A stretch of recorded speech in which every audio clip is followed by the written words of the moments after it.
Respected Swamijis and my dear friends, it's indeed a great privilege to be present here for the inaugural of the 7th Annual Conference on Peace and Reconciliation. It was my singular privilege to have met Swamiji when he organized a conference in Kuala Lumpur in Malaysia in 2017. It was the first conference of its kind in our cultural center in Malaysia. It is called the Netaji Subhash Chandra Bose Cultural Center.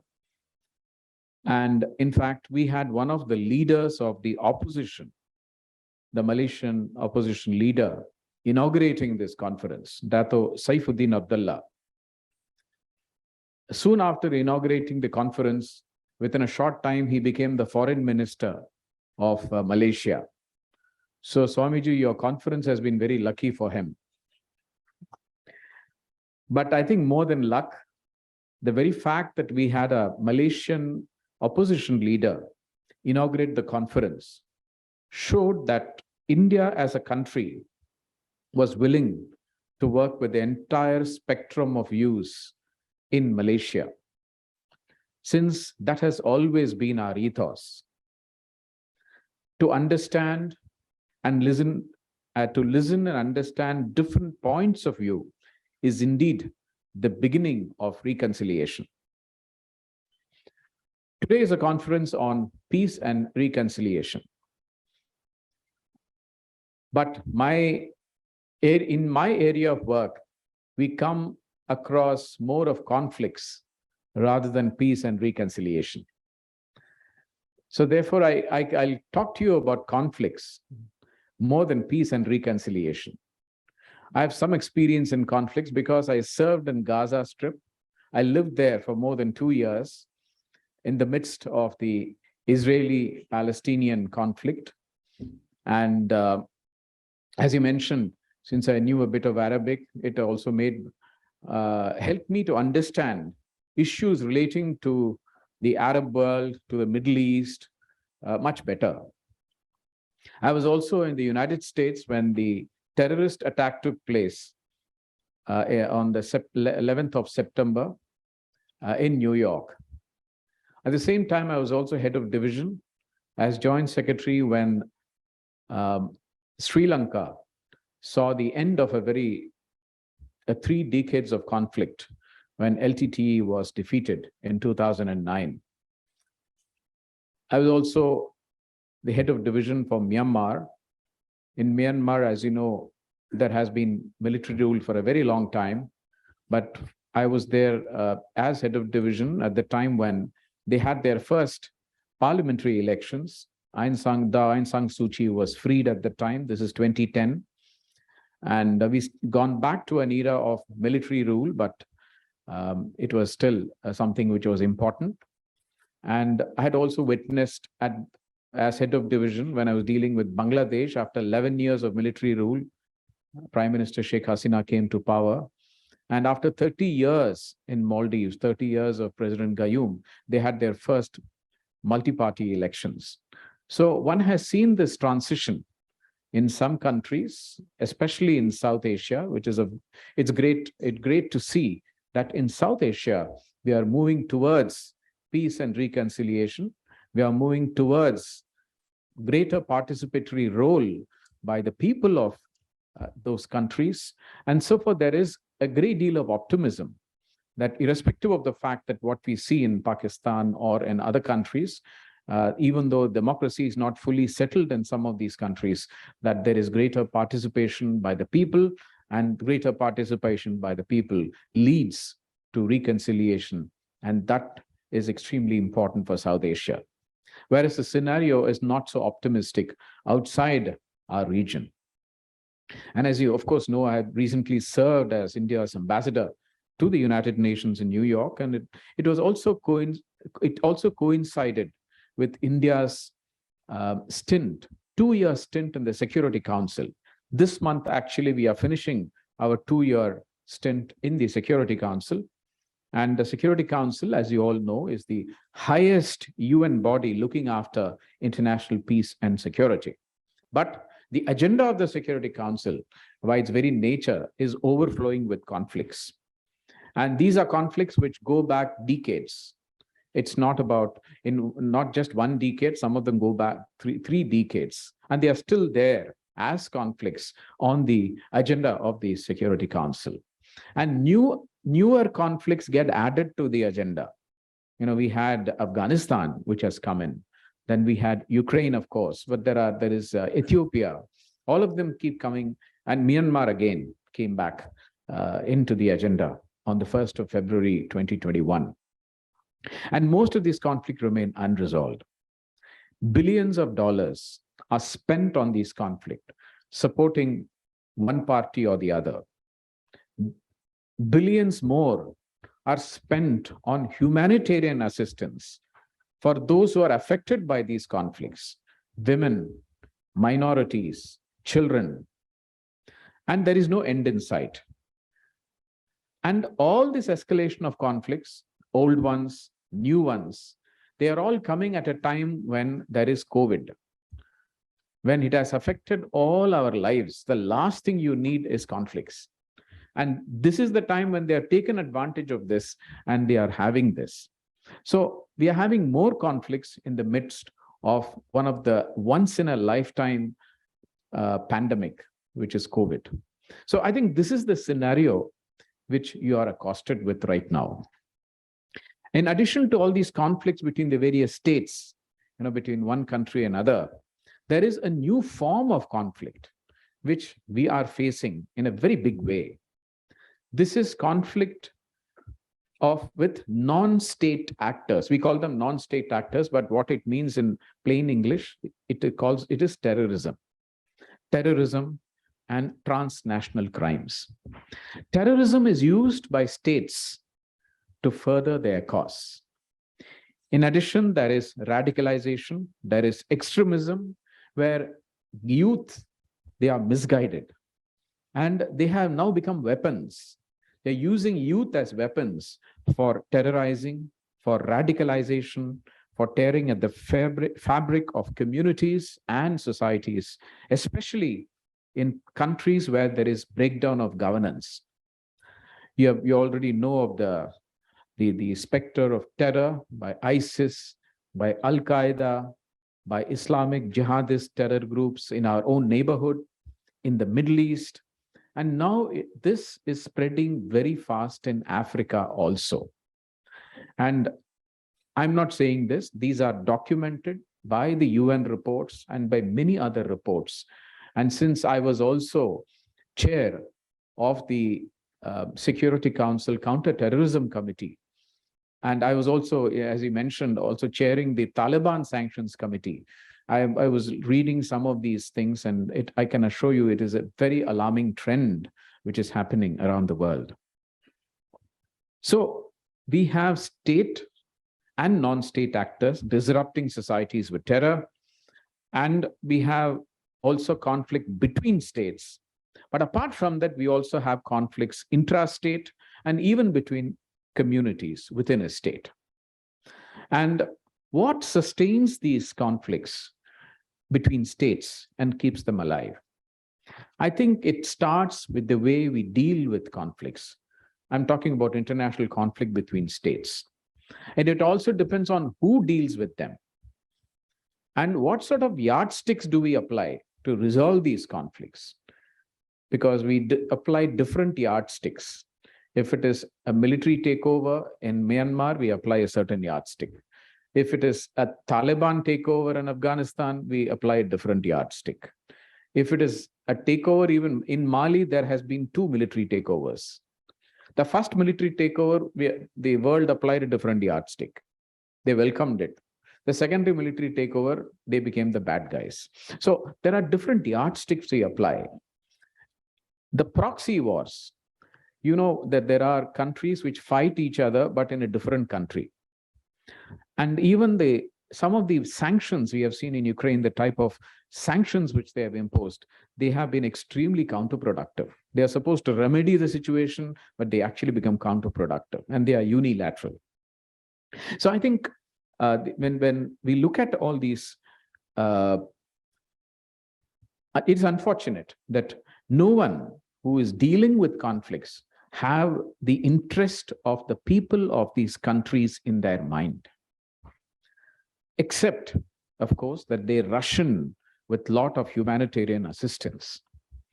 But this humanitarian assistance only gets bigger.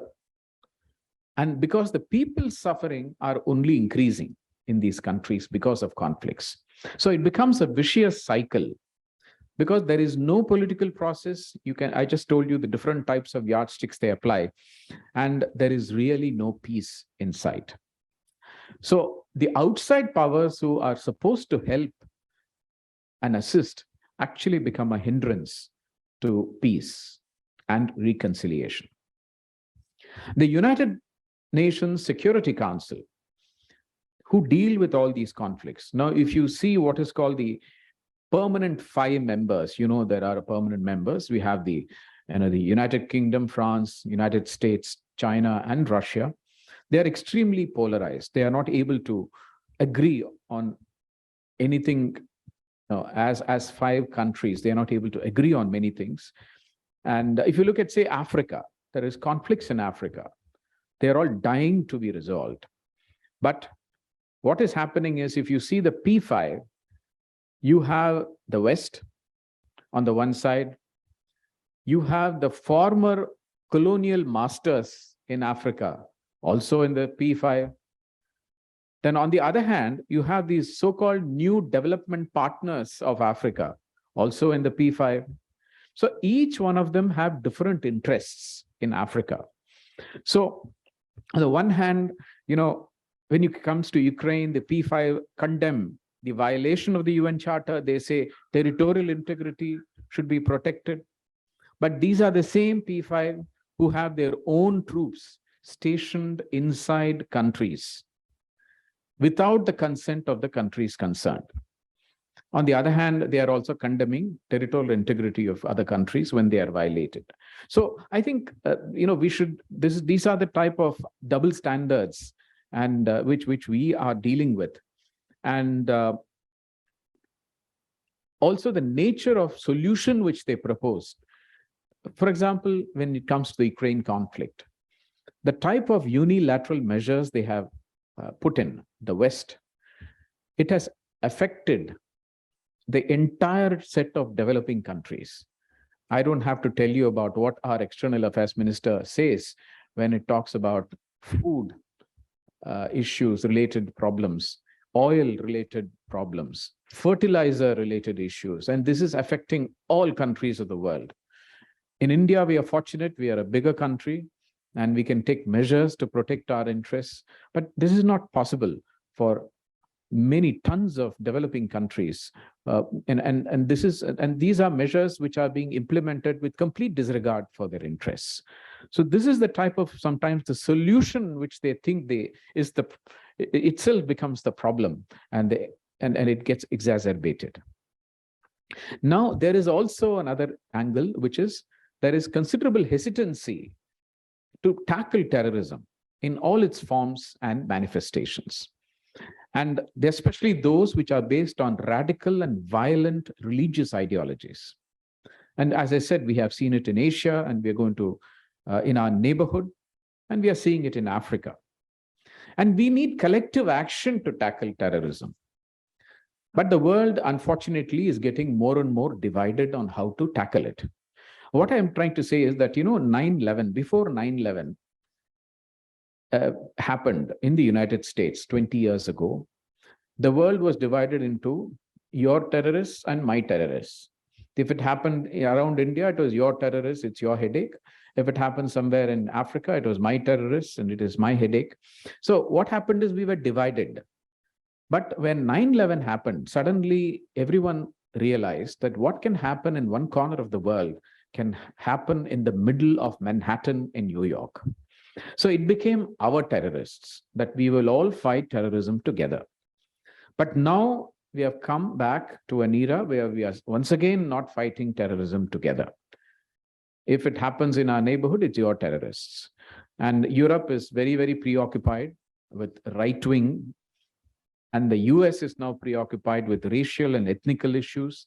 Taliban's links with terrorism hasn't weakened. If at all, they have increased. We have cross-border terrorism against India by Pakistan. So when you look at all this, once again, they are all looking after so-called their terrorists and our terrorists. This collective fight is weakening. And another aspect which is important for us, because you're also religious leaders, you also come from different faiths, is the rise of contemporary forms of religiophobia. The UN and the rest of the world have traditionally condemned religiophobias and phobias against three Abrahamic religions: Judaism, Islam, and Christianity. And rightly so, because we cannot tolerate hatred, phobias against Abrahamic religions, and they should be strongly condemned. Please let there be no hesitation about these things. However, what the world has failed to acknowledge is that in the last decade or more, the attacks and hatred against non-Abrahamic religions have also increased exponentially.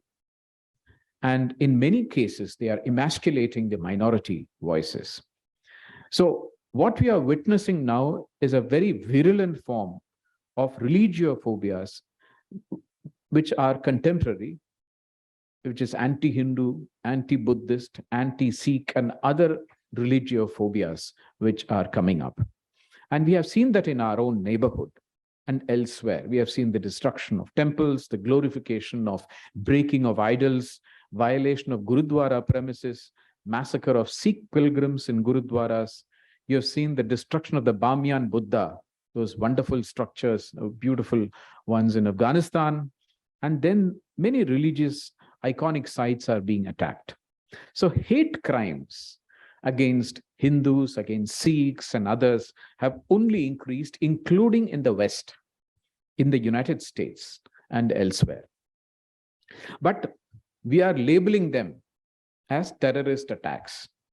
But you and I know that they are not terrorist attacks. In fact, they are terrorist attacks, but they are something more than terrorist attacks. And this is something which we need to look at. So we need to acknowledge phobias against non-Abrahamic religions as well, just as we strongly condemn these phobias against Abrahamic religions.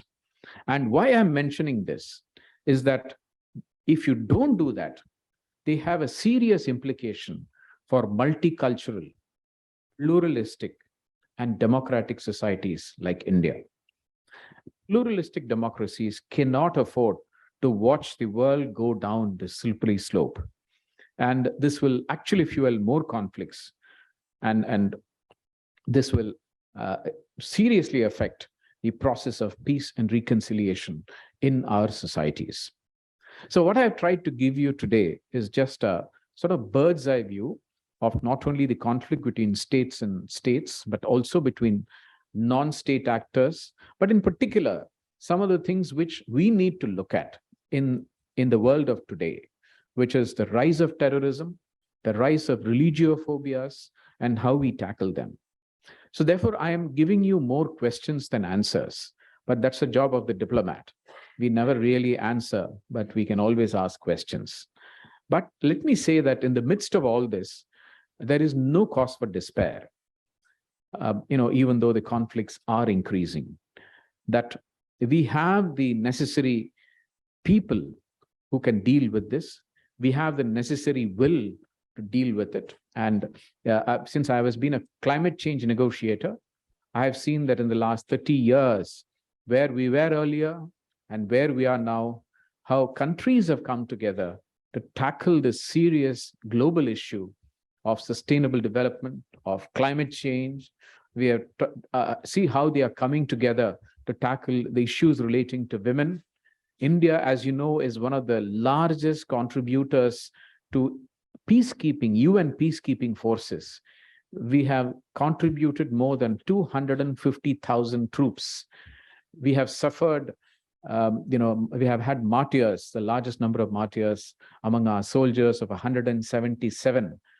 And we are firmly committed. We have done 49 missions, and the first ever women UN peacekeeping troop in the world was contributed by India. And this is something which is, so the role of women, the importance of women, the world is coming together, and to see how, there are various things we are coming together, but when it comes to conflicts like this, I think there is a need for the world to come together. And this is a collective effort by religion, by religions, by cultures, and by states. And it cannot be done in isolation. And the G20 theme, which I think our government has given, is Vasudhaiva Kudumbakam. That is a G20 theme. And while we may think that it is a slogan, but I think there is a great determination on the part of the government of India to see that this is actually implemented in practice. And as the president of G20, we now have an opportunity to see how we can take the world together at a time when it is very, very deeply divided. So, Swamiji, thank you very much for giving me this opportunity. And I'm very happy to be here. And I'm very happy that I could come and attend this very important conference. Thank you.